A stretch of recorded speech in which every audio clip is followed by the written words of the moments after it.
गोसोम गोसोम सुषमा गानजोब्बाय आरो ना साउथ इन्डियान एक्टर बायदि।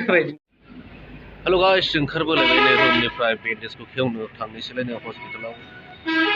थ' नोंथांमोनखौ नैबे गोदान ब्लगाव नोंथांमोन बयखौबो फिन खेबसे बरायबावबाय। थ' लोगोफोर नोंथांमोन नायलांदो नङा होनबा।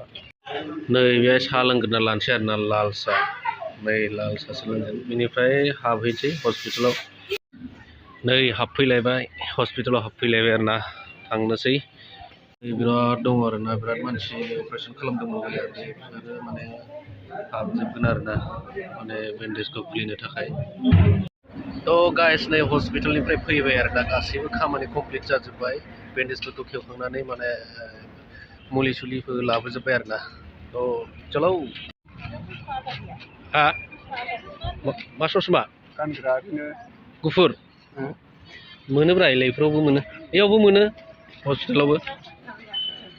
नै साथामबो गोसोम गोसोम सुषमा गानजोब्बाय आरो ना साउथ इन्डियान एक्टर बायदि नुबाय।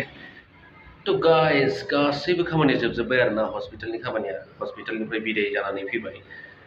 गाबोनसो थांसिगोन आरो ना न'आव गाबोन फुङाव फुंनि 7:50 दं ट्रेना लेट जायो ना मायो।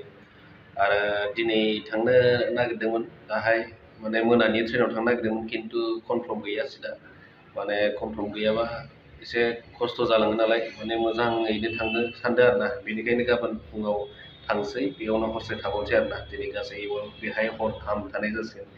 थ' लोगोफोर दिनैनि ब्लगखौ नोंथांमोना मोजां मोनोब्ला लाइक खालामदो नङा होमबा। दिनैनि ब्लगा बेखिनियानोसै स' थेंक इउ लोगोफोर थेंक इउ स' माच।